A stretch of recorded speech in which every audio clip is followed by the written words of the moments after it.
It's a very, obviously very famous coward play. Yeah. It's done a lot. Mm-hmm. And I think a lot of people who have been to the theatre at all will have probably come across the play. Yes. Yeah. And as such, I've thought about directing it, often on quite a few times, and it's always made me laugh when I read it. It's laugh out loud when you read it, isn't it? Absolutely, that's its chief attribute, isn't it? Yes. Audiences adore Coward. They just adore him, and I think they adore him because he loves audiences. He's interested in the audience, and he gives to the audience, you know what I mean? And Present Laughter seems to me to be a play that's about bohemians and artists and rebels, actually. And sometimes I think they're presented, as people who are aristocratic to a certain degree, and just very posh, at least. And it's all smoking jackets and cigarettes. Part of what's being recreated, and sometimes most of what's being recreated, you could argue, is theatre of the 1930s. Yeah. In which people actually acted in a different way. Yeah. Acting was different then. And so the question when you approach it now is, to what extent do you have to inherit the theatre style, the acting style, the production style of the 1930s when you do it? Or what I think what we're quite interested in, what I'm interested in, is how you can show these people who were living in the 1930s, these characters, who are really extreme characters, extraordinarily extreme characters in this play, in a very extreme and intense situation. So there's nothing sort of everyday about it. No. However, can you make it feel like we're recreating real people? I think what we're really excited about is speaking to the Coward estate and our ideas for adding some changes. Changes, exactly. Some slightly, so we've been given the responsibility and permission.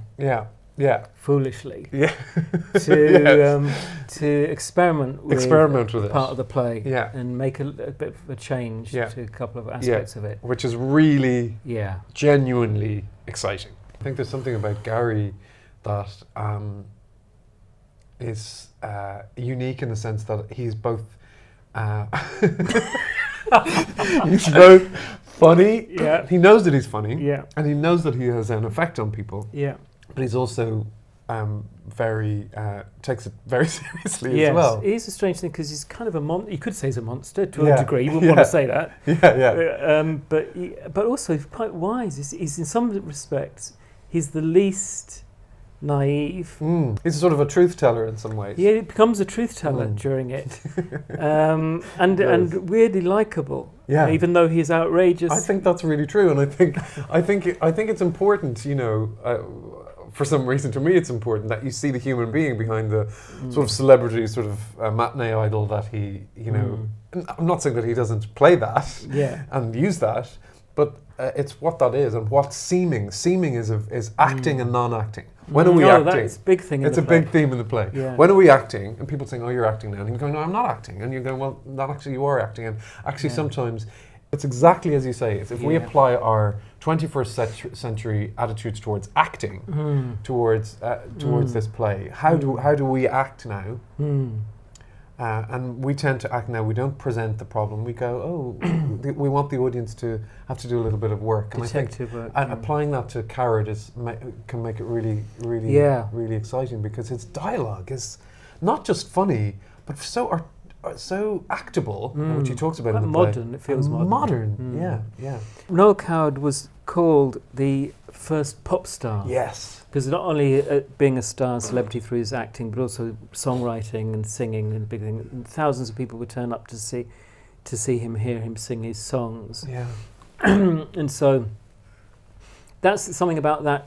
What I've tried to do is try to sort of think about contemporary pop stars who've lived a life which is it's not uncommon, is it? I think you kind of did a play about it once. Yes, Birdland, And but anyway, there's this extraordinary life of an artist in the middle of this intense focus of adulation, but also pressure and people wanting things from me and stuff like that. And So I think even when you say, oh well, Gary Essenheim's a kind of a pop star as well, Yeah. that releases a sense of modern contemporary Absolutely. understanding of the character Yeah. as well, and stops him being out of reach. Yeah. He's kind of a Peter Pan figure. You Yeah. know, a big part of him just wants to stay in Neverland and Yeah. stay airborne Yeah. and have the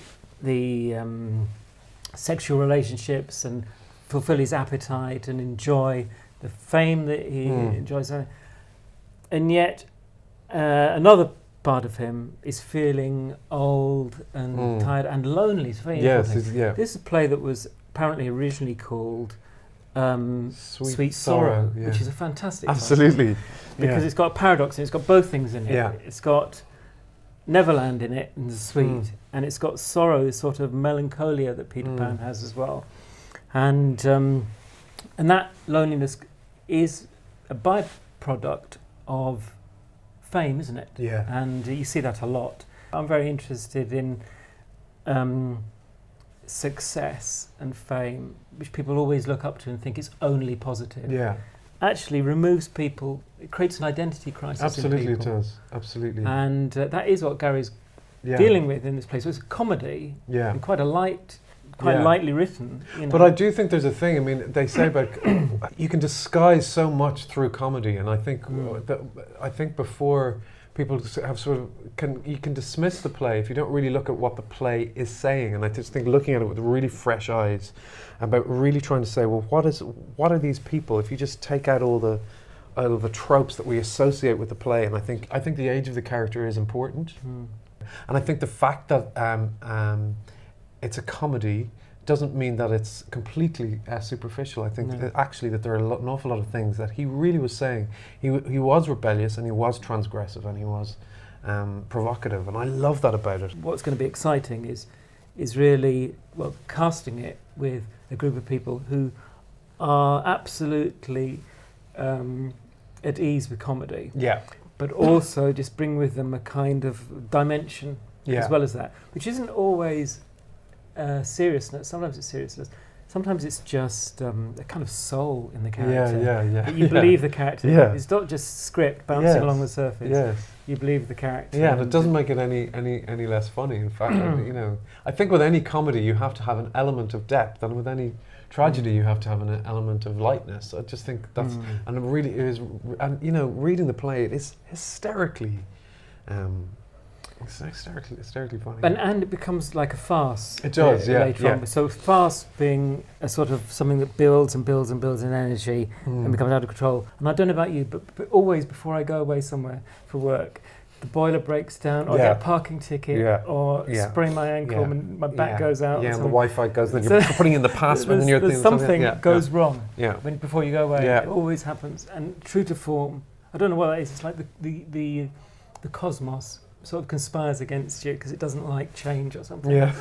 And so Gary's about to go away, and all of these things start to go wrong. Yeah. And the different people needing him for different reasons, as well as his own personal sort of conflicts, needs, and things like that. Yeah. But these are the ingredients: running out of time, and having some secret about your identity, or not telling a truth, hiding a truth. They're the key ingredients of farce. Really. Absolutely. So even whilst it's spiralling itself up, hopefully, cuts to the least funny production. Exactly. I mean, I heard him saying that, but I just didn't find it at all funny. If we just go back and watch that video those guys made. That was funny. That was quite funny. That was funny. That was funnier than the show.